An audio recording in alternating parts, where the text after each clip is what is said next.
Forward to 2020, determined to be a victim no more. And I didn't want him to have any more power over me. I don't want him to ever think that he does. Her story begins when Lottie is 29 years old. The single mother is living outside Atlanta, Georgia. I couldn't have asked for a better daughter or life. Life was just amazing. We had fun. Every day we had fun. She works in a medical office, and on weekends she enjoys paintball, where she meets a 17-year-old player named Waseem Daker. Of Syrian descent, Daker is highly intelligent, starting college at just 16, but socially awkward. They strike up a conversation about paintball that soon turns personal. He had a lot of problems at school, in relationships that he's had at home, and he began sharing those difficulties and problems with me. How did you take that? At that time, I just thought it was normal. I thought everybody has problems, everybody has issues. Lottie says she tries to take on a big sister role, but Waseem Daker wants more. What was the nature of this relationship? Was it romantic? Never. We were friendly because we were on the same team. That's it. Nothing else. So the idea that it was romantic only existed in one person's head? Until he started spreading those seeds in other people's heads on the team. And when I found that out, I confronted him. He denied it. And I called his mom and I spoke to his brother about it and other people about it. And they said, we don't believe it anyways. He's, you know, he's sick. He just wants to be in a relationship with you and he can't have you and he's delusional. Those words would prove terrifyingly true. The more Lottie pushes him away, the more desperate Daker becomes, saying anything to get her attention. Hello? We're not talking even 10 phone calls a day. We're talking, you know, 50, 100 phone calls in a day, just the phone constantly ringing. And if I wouldn't pick up, then he would bang on the door just all hours, every day. When did it occur to you, this isn't just weird, this just isn't intense, I have a stalker? It kind of clicked one day. My daughter and I were eating at a Wendy's, and he just walks up and he goes, wow. He goes, we have so much in common. And I'm thinking, oh my God. Because before that, he would show up at the store, Blockbuster, just everywhere. And it hits you. Hits me hard. What she doesn't know is that he's not just some confused kid. Waseem Daker has stalked other women since he was 14, and now he has Lottie in his sights. Daker starts to follow her, lurks outside her office. Then an ominous turn. Daker calls Lottie at work and says he is in her house, in her daughter's bedroom. Lottie calls the cops. They search the house and find no one. But when she gets home, he was hiding in my daughter's closet. He came out with a gun, had it to me first, and then had it to him. And I talked him into putting it down. And I called his mom, and his mom and brother came and got him and got the gun. Did you call the police and say, this is what happened, this guy had a gun? No, I didn't.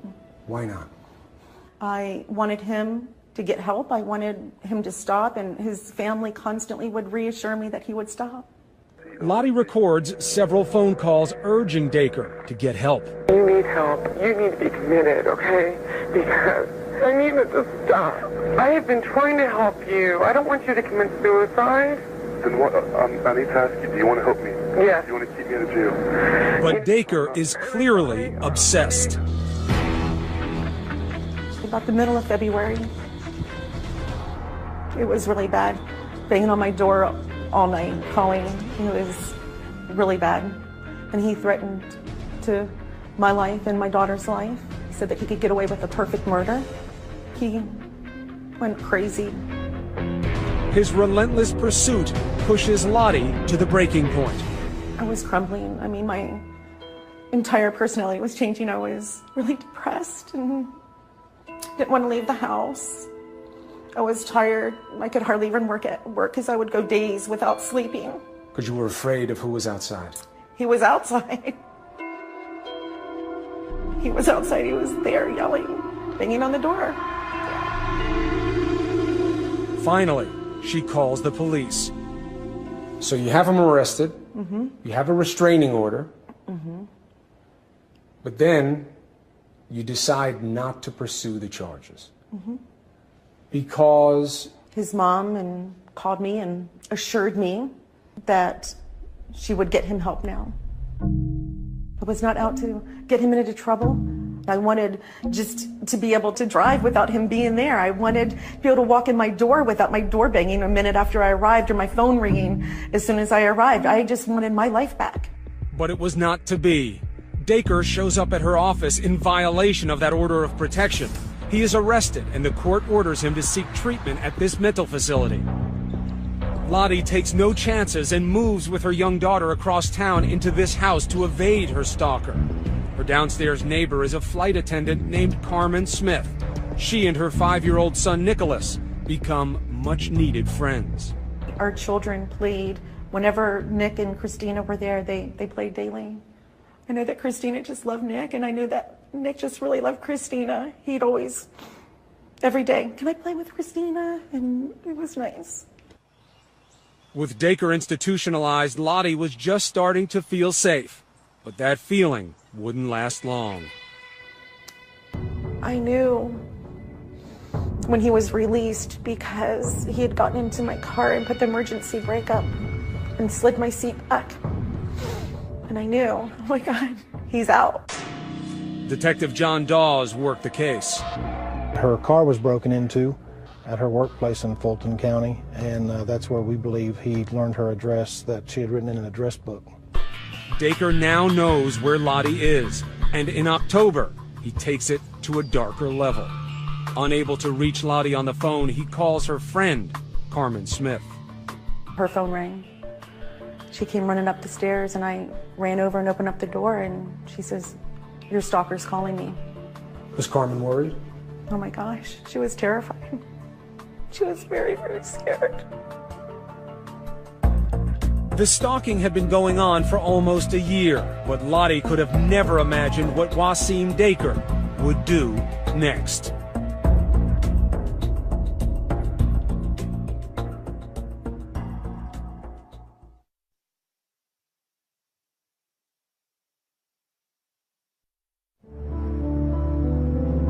Lottie Spencer's stalker has taken over her life, and now he is about to take something else from her.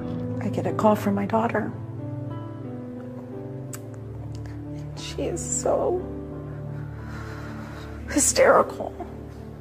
And she was screaming that something happened to Nicholas. Nicholas Smith, then a 5-year-old living with his mom Carmen, downstairs from Lottie and her 10-year-old daughter. The little boy is about to become a victim. I had come home from school and my mom's car was in the driveway and I just assumed that she was there, so I went downstairs. Waiting there is Lottie's stalker, Waseem Daker, with a knife in his hand. Mr. Daker grabbed me and started stabbing me. What do you feel when you remember what he did to you? Confusion, kind of. I don't really understand how someone would do that. How did he leave? How did it stop? He was stabbing me and I started yelling for Christina's name because she was down the hall. And he covered my mouth so that I couldn't yell to her. And after he stabbed me a bunch, I couldn't make out who exactly it was. And then I got up. I didn't really know what was happening, and then I fainted. Lottie rushes home to find the unimaginable.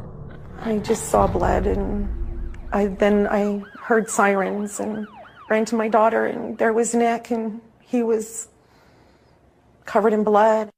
Seeing Nick stabbed 18 times, Lottie flies into a panic. Where's Carmen? Where's Carmen? You need to go check on Carmen. And I knew, oh my God, just the look that they had.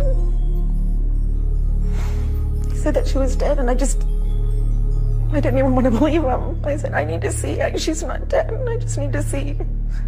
And they said, you can't see, but she is dead. Inside, police find signs of torture and murder. Carmen Smith is in her bed, gagged, stabbed, choked to death. Detective John Dawes describes a death scene reminiscent of Hannibal Lecter. She had marks on her body which indicated she had at one time been handcuffed. She had ligature marks on her throat. She had some bruising. She had 2 punctures in her back. Her clothing was in such a state that it was apparent she had been undressed and then redressed. Did you have any question about who would have done this? No. I didn't want it to be him. There's a lot of guilt that comes with that. Because you always think, if I would have said this or done that, or you can play the what if game forever. Maybe Nick wouldn't have been stabbed 18 times. I didn't want it to be him, but it was, I knew. The local news shows up to cover the crime that seems so random and cruel. Early into the murder investigation of 30-year-old Carmen Smith. Catching Carmen's sister, who immediately thinks of Daker. Possibly a restraining order on him or something. This cannot be true. This cannot have happened. Within hours, police pick up Waseem Daker. He denies being in the home. With no good eyewitnesses or physical evidence linking Daker to the crime, police can't charge him with murder. Instead, they prosecute him for an earlier charge of stalking Lottie. Daker is tried and convicted, but not much consolation for Lottie Spencer. He gets the 10 years. It's not enough. It's not enough. I knew that he killed Carmen in 10 years. It's not enough for anybody for what he did to her. Lottie's life is frozen in that moment of guilt and fear. She flees to South Carolina but can't escape the traumatic memories. All those years it haunts you because he told you that he could get away with a perfect murder. How did you deal with that? Throughout the years, October is a pretty bad month because of what happened to Carmen and Nick. Then November comes around and then you think, oh, it's Thanksgiving and Carmen's not there to share it with Nick. There's not a month that can go by without you thinking about how her family and her son has had to endure. Simple tasks like showering or vacuuming now frighten her. Scared the sound will mask someone sneaking up behind her. I was pretty broken and started doing drugs to shield the pain. I didn't want to think about anything. It's just too painful and too hard. Did you stay in touch with Nick? No. It's too hard. Unbearable. Very, very difficult. I felt guilty. After 7 weeks in the hospital, Smith's 5-year-old son, Nick, begins a long road to recovery, now being raised by his father and aunt. You grew up all those years with no closure, right? Correct. I was scared because I didn't exactly know if I was safe. Meanwhile, that 10-year sentence Daker is serving begins to quickly tick down, and in 2006, he's released from prison. What does that mean to you at that time? I was scared. Is he angry that he's been in jail? Is he gonna come after me? Is he gonna try to finish what he started? I didn't really know what to think. Do you think he's going to come after you when he gets out in 2006? Yes.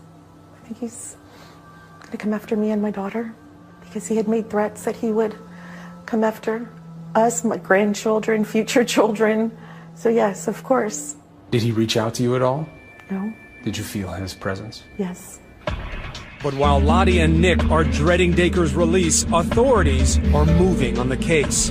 The passage of time has given them new tools, namely nuclear DNA testing. We certainly strongly suspected that this was our murder. And as we got closer to him being released from the prison system, I think there was a new sense of urgency. It turns out a number of hairs had been preserved, found under the shirt of Carmen Smith's lifeless body. They are sent to the lab. The results will change everything. This is beyond a reasonable doubt. This is absolute proof positive that Waseem Daker was in contact with Carmen Smith. 15 years after the death of Carmen Smith, Waseem Daker's story that he had never been in the house is disproved. He will finally stand trial for murder. You get a call. What did they tell you? They got Daker. They got him. You're glad that he didn't get away with the murder. But then again, I have to deal with a lot of stuff. I have to deal with all the things that happened back then, because now I have to testify. Next, courtroom cruelty. For her to come in and say, I took a gun to her head and threatened her with a knife, I don't think any of y'all believe that. Daker gets one more crack at his victims as he plays lawyer and cat and mouse. What were you telling yourself when he started asking you questions, making light of what he had done, pretending it hadn't happened?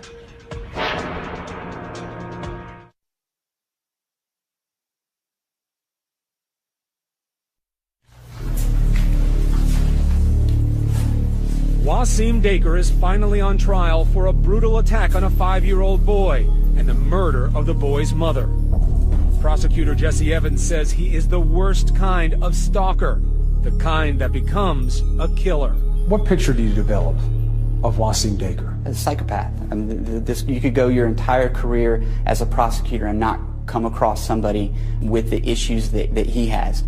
Then, on the eve of trial, Daker has a surprise. He sheds his prison jumper for a suit, gets a haircut, and chooses to represent himself. The decision seems part madman, part genius. I think that he considers himself to be exceptionally intelligent.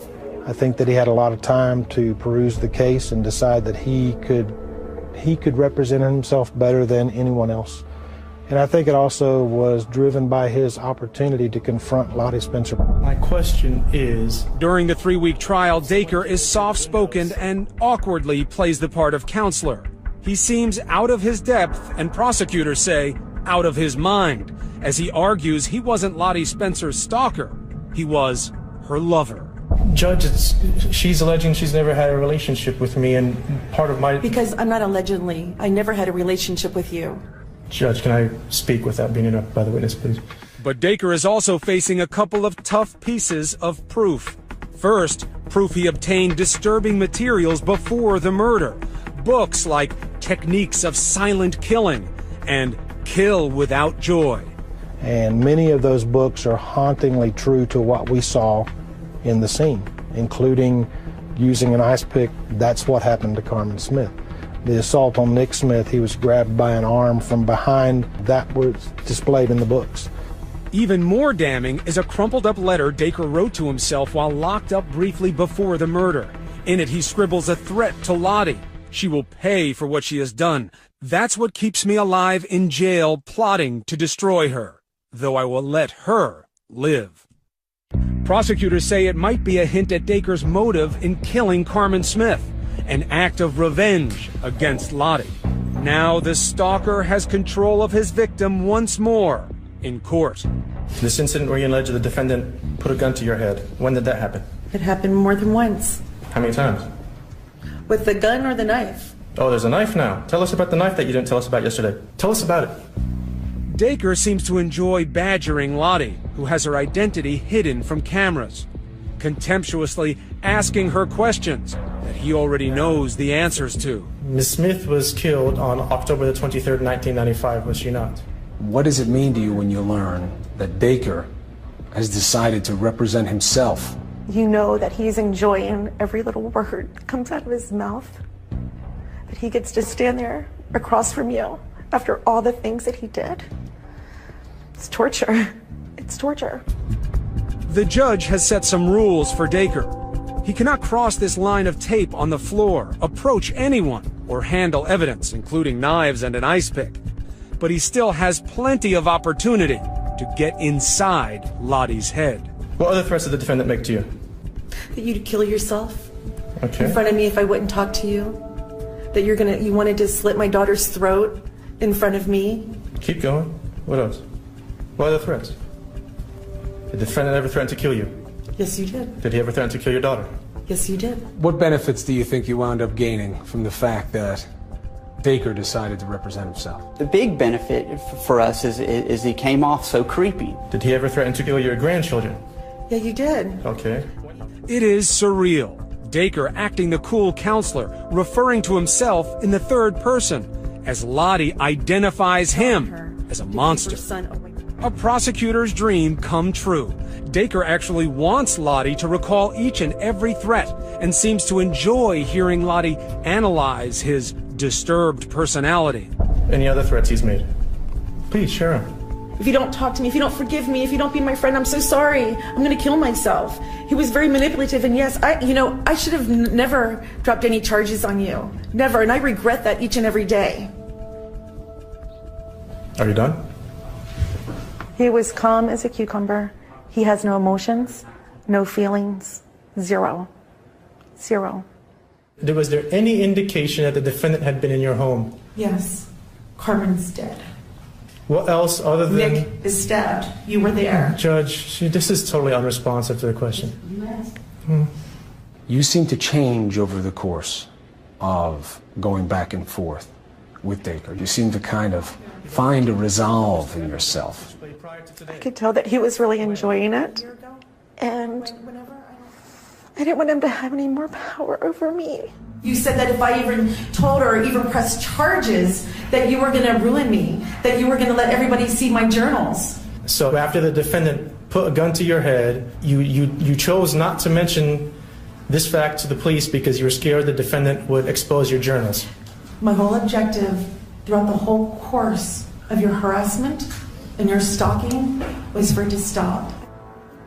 And I just kept on thinking, the poor Nick has got to confront the man that stabbed him 18 times and murdered his mom. And if he's going to do it, I got to be strong for him, to show him that we can do it. We can do it. In no small irony, the day Nick testifies is the day his mother would have celebrated her 47th birthday. He is now a grown man, 22 years old.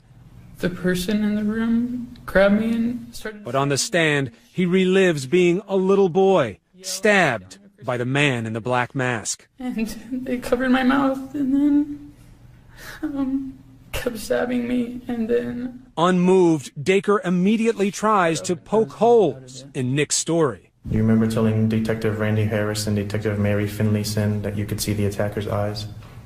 No. You don't recall? Do you remember telling them back in 1995 that the killer's eyes were blue? No. I was in the hospital and had gotten stabbed repeatedly by you, so I don't really think that that was a very good time to be asking a 5-year-old questions like that.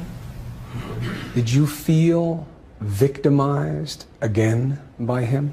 Not exactly. I knew that's how he wanted to make me feel, so since I knew that, I did my best to not let myself become a victim again. What were you telling yourself when he started asking you questions, making light of what he had done, pretending it hadn't happened?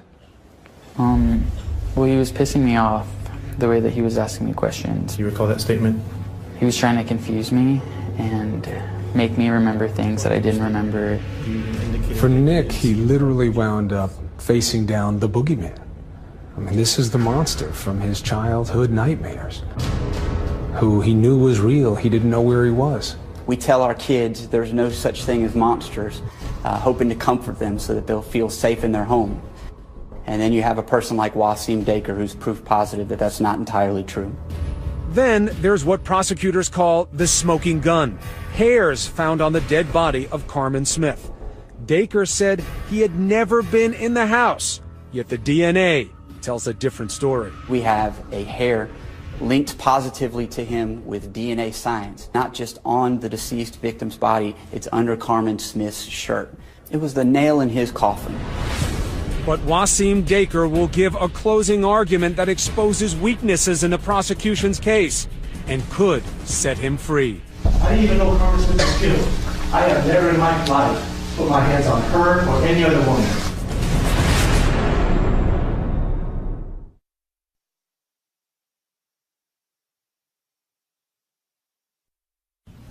All right.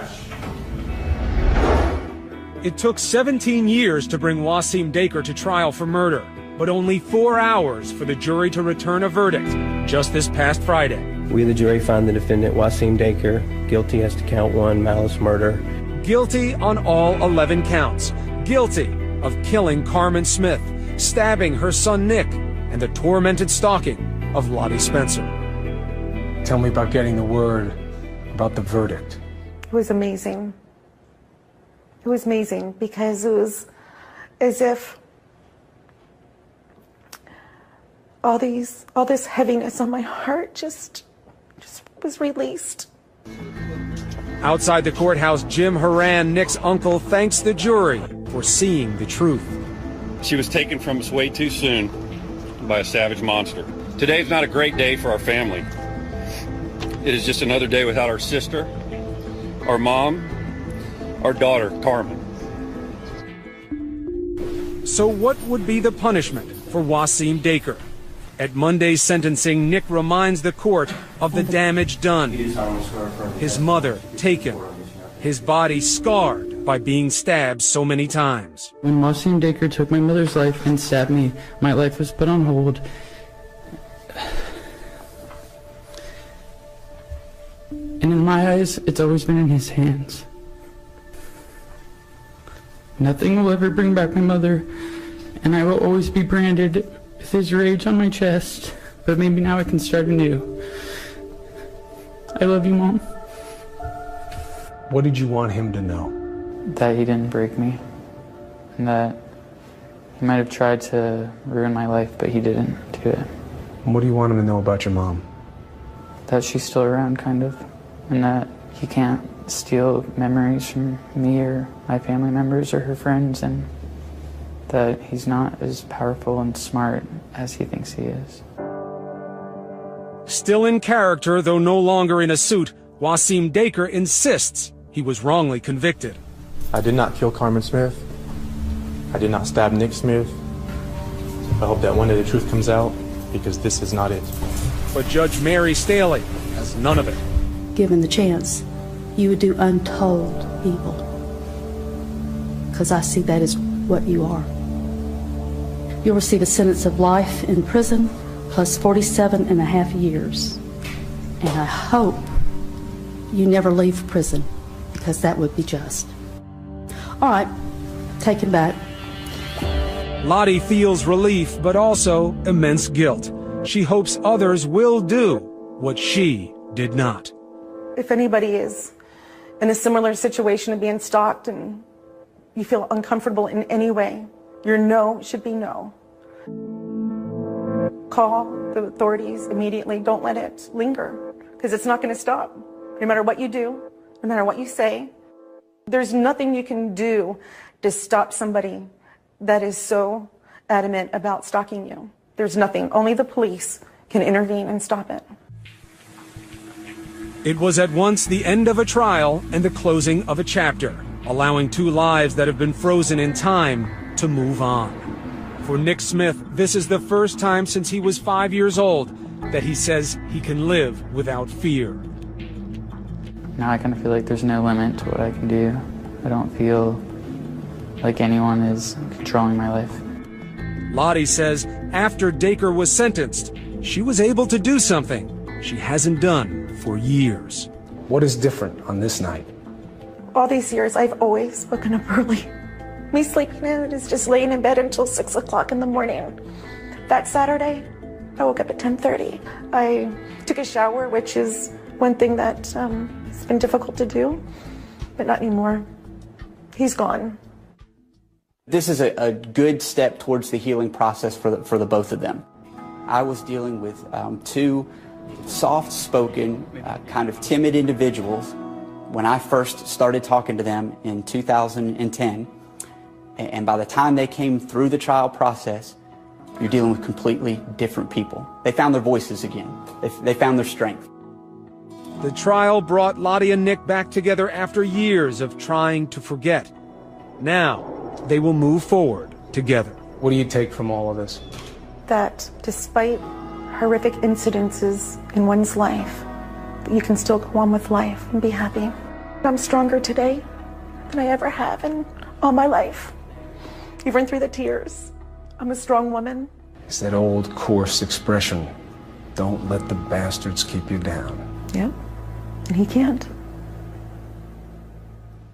And we wish good luck to Lottie and Nick. Let me ask you, would you ever consider representing yourself at trial, especially if the stakes were as high as they were for Waseem Daker? Go online to abcnews.com/2020 and vote in our poll. We'll be right back. Next, Is it the socially accepted kind of stalking? Looking up your exes on Facebook. I saw a self-portrait and it showed him wearing a wedding ring. Ouch. He's only a click away, whether he knows it or not.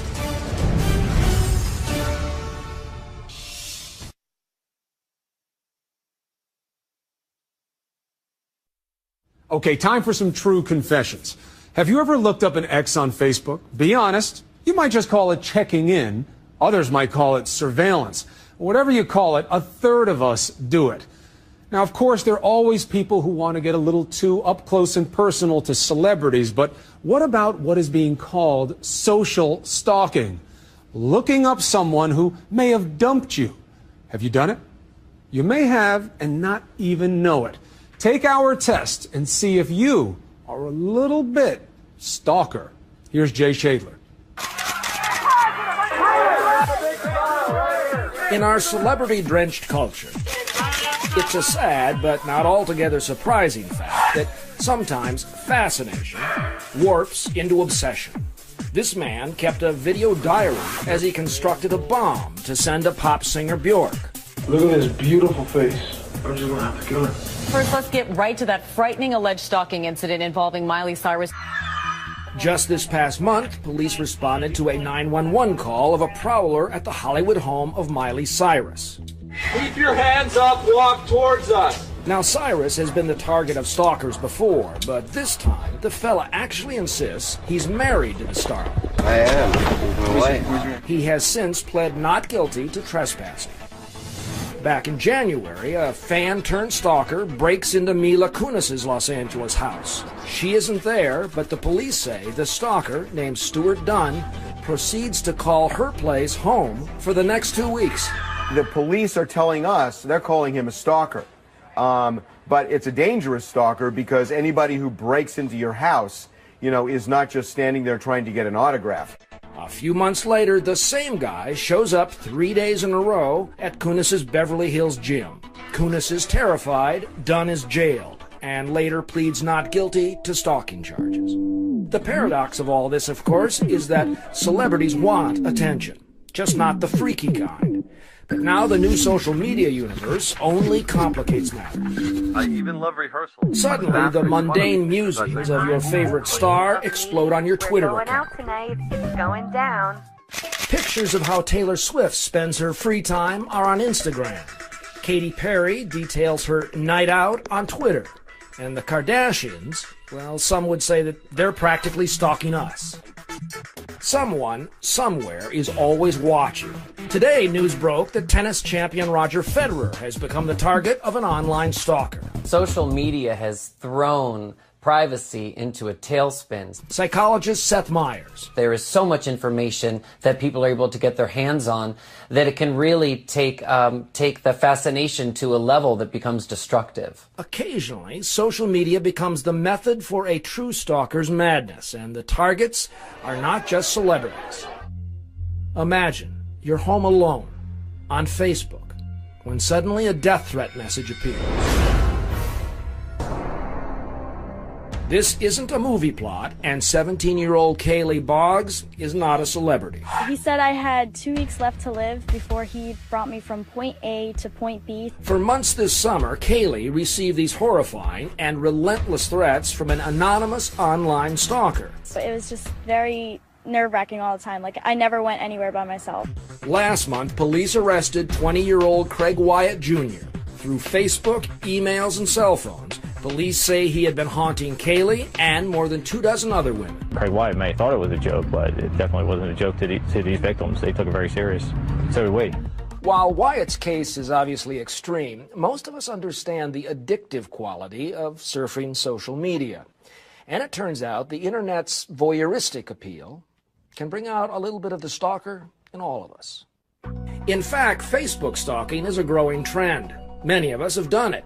Flipping through photo albums and posts, never leaving a trace, and all the while finding out the intimate details of our exes' lives. Sound familiar? It does to Tracy Clark Flory, a writer for Salon. Well, so I found myself newly single and feeling a bit sorry for myself. So she pops onto Flickr to check up on her ex-boyfriend. I saw a self-portrait that he'd taken, and it showed him wearing a wedding ring. Ouch. Yes, exactly. But unable to stop looking, Tracy ultimately finds herself peeking in on his wedding pictures. It was very surreal. It's one thing to hear about an ex getting married. It's a totally different thing to be a virtual bystander to the actual ceremony. That fits neatly with the findings of a recent study suggesting this kind of online stalking obstructs the process of healing and moving on from a past relationship. Or as Tracy puts it, it makes it impossible to actually truly disconnect, sometimes from people that you would rather be disconnected from. In the end, the internet remains a remarkable and sometimes risky tangle of connections. Best advice? If you go spinning across the web, beware of spiders.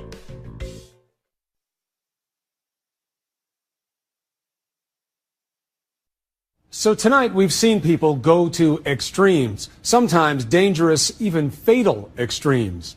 But here's a sneak peek at a very different kind of going to extremes. It's next week's 2020. Just how far some people will go. These guys will tell you, not nearly far enough. There's outside the box, and then there's this, and this, and this. How some people are going to extremes to get the most out of their looks. The stranger the surgery, the better. Want to look like all those celebs with the hourglass figures? Then try something so old it's new again. And making a breathtaking comeback. Literally. Take a deep breath. Corsets. It's the latest diet craze, but only if you're not too straight-laced. Which means you're going to take me in 6 inches. Probably less? not today. Sucking it up for beauty. He's cutting it up for beauty and implanting too to become a human Ken doll. Let me throw out a crazy question. Why not just work out? That is so not exciting, not glamorous or fabulous. Ken, meet Barbie times 10. She went from this to this to have the 7th largest breasts in the world. How much do your breasts weigh? 21 pounds each together. But it's not for vanity. It's a job. What do the world's biggest boob models make? About $250,000 a year. What do women want? The coconut is probably a pretty darn good size for most people. And some people will do anything to get the inside story. Remember Samantha on Sex and the City? Meet the newest naked sushi model. Is there anything that's too risque for you? Next Friday on 2020, we're going to extremes.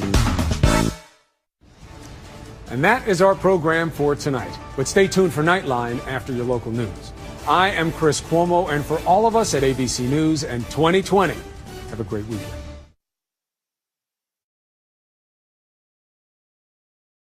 Did you call the police and say this is what happened? This guy had a gun? No, I didn't. Why not? I wanted him to get help. I wanted him to stop, and his family constantly would reassure me that he would stop. Lottie records several phone calls urging Daker to get help. You need help. You need to be committed, okay? Because I need it to stop. I have been trying to help you. I don't want you to commit suicide. Then what? I need to ask you, do you want to help me? Yes. Do you want to keep me in jail? But Daker is clearly obsessed. About the middle of February, it was really bad. Banging on my door all night, calling. It was really bad. And he threatened to my life and my daughter's life. He said that he could get away with a perfect murder. He went crazy. His relentless pursuit pushes Lottie to the breaking point. I was crumbling. I mean, my entire personality was changing. I was really depressed and didn't want to leave the house. I was tired. I could hardly even work at work because I would go days without sleeping. Because you were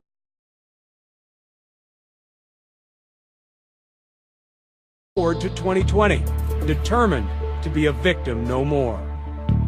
And I didn't want him to have any more power over me. I don't want him to ever think that he does. Her story begins when Lottie is 29 years old. The single mother is living outside Atlanta, Georgia. I couldn't have asked for a better daughter or life. Life was just amazing. We had fun. Every day we had fun. She works in a medical office, and on weekends she enjoys paintball, where she meets a 17-year-old player named Waseem Daker. Of Syrian descent, Daker is highly intelligent, starting college at just 16, but socially awkward. They strike up a conversation about paintball that soon turns personal. He had a lot of problems at school, in relationships that he's had at home, and he began sharing those difficulties and problems with me. How did you take that? At that time, I just thought it was normal. I thought everybody has problems, everybody has issues. Lottie says she tries to take on a big sister role, but Waseem Daker wants more. What was the nature of this relationship? Was it romantic? Never. We were friendly because we were on the same team. That's it. Nothing else. So the idea that it was romantic only existed in one person's head? Until he started spreading those seeds in other people's heads on the team. And when I found that out, I confronted him. He denied it. And I called his mom and I spoke to his brother about it and other people about it. And they said, we don't believe it anyways. He's, you know, he's sick. He just wants to be in a relationship with you and he can't have you and he's delusional. Those words would prove terrifyingly true. The more Lottie pushes him away, the more desperate Daker becomes, saying anything to get her attention. Hello? And we're not talking even 10 phone calls a day. We're talking, you know, 50, 100 phone calls in a day, just the phone constantly ringing. And if I wouldn't pick up, then he would bang on the door just all hours, every day. When did it occur to you, this isn't just weird, this just isn't intense, I have a stalker? It kind of clicked one day. My daughter and I were eating at a Wendy's. And he just walks up and he goes, wow. He goes, we have so much in common. And I'm thinking, oh my God. Because before that, he would show up at the store, Blockbuster, just everywhere. And it hits you. Hits me hard. What she doesn't know is that he's not just some confused kid. Waseem Daker has stalked other women since he was 14. And now he has Lottie in his sights. Daker starts to follow her, lurks outside her office. Then an ominous turn. Daker calls Lottie at work and says he is in her house, in her daughter's bedroom. Lottie calls the cops. They search the house and find no one. But when she gets home, he was hiding in my daughter's closet. He came out with a gun, had it to me first, and then had it to him. And I talked him into putting it down. And I called his mom, and his mom and brother came and got him and got the gun. We're afraid of who was outside. He was outside. He was outside, he was there yelling, banging on the door. Finally, she calls the police. So you have him arrested, you have a restraining order, but then you decide not to pursue the charges. Because? His mom called me and assured me that she would get him help now. I was not out to get him into trouble. I wanted just to be able to drive without him being there. I wanted to be able to walk in my door without my door banging a minute after I arrived or my phone ringing as soon as I arrived. I just wanted my life back. But it was not to be. Daker shows up at her office in violation of that order of protection. He is arrested and the court orders him to seek treatment at this mental facility. Lottie takes no chances and moves with her young daughter across town into this house to evade her stalker. Her downstairs neighbor is a flight attendant named Carmen Smith. She and her 5-year-old son Nicholas become much-needed friends. Our